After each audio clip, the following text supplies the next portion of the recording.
chapter 1082 is out now, and this is yet again another chapter where we are not in Egghead Island and away from the Straw Hats because more craziness keeps happening in the One Piece world. The chapter begins with a newspaper headline of a Vice Admiral getting off. Vice Admiral T-Bone gets murdered for his bounty, and apparently it was from people in a starving kingdom that really had not much else to go with him.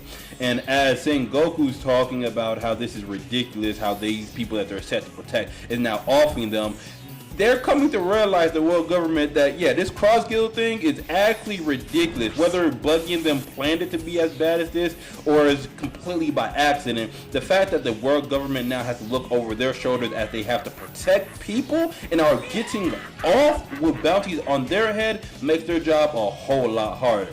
And as he's looking for Garp in order to, I guess, have him try this new snack that he's working on tasting, they find out now that Garp is way out there on Hachinosu trying to rescue Kobe.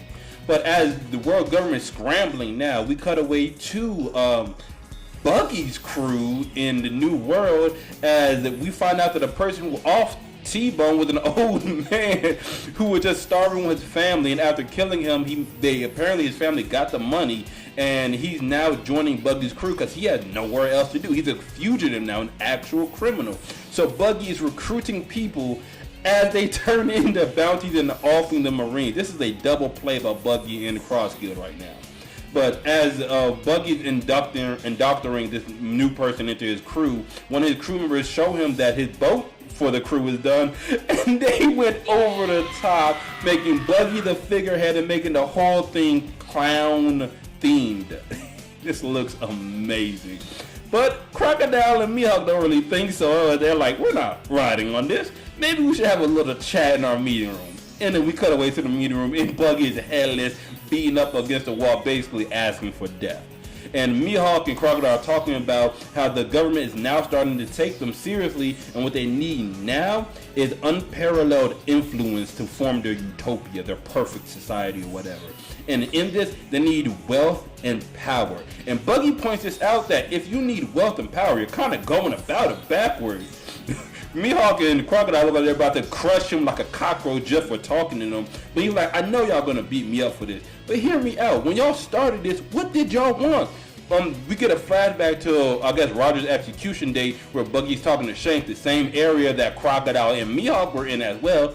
But Buggy's talking to Shanks, and Shanks is like, nah, I'm gonna be a pirate and make a crew, but I'm not going for the One Piece just yet. And Buggy was really confused because he knew Shanks was a star. He knew Shanks was gonna be something big, the future king of the next generation. And he couldn't just accept Shanks being idle and not doing anything. So he decided not to join Shanks and go off with his own crew, but he knew he wasn't nothing. That's kind of why he got stuck in East Blue.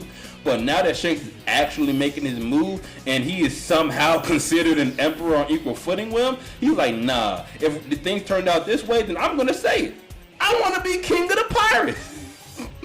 Wealth, fame, power, screw all that. Let's claim it all. And then they beat up Buggy some more, throwing him to the side like, man, you are snorting your own stuff right now if you think we are just gonna carry you to the finish line. This ain't about you.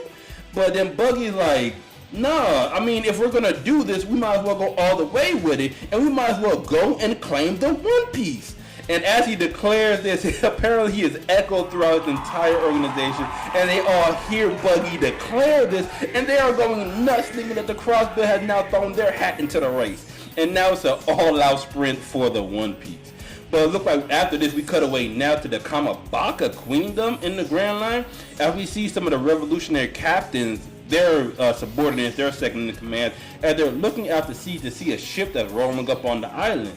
And it turns out on this ship is the Flame Emperor himself, Sabo, with a lot of people from the Lulusia Kingdom.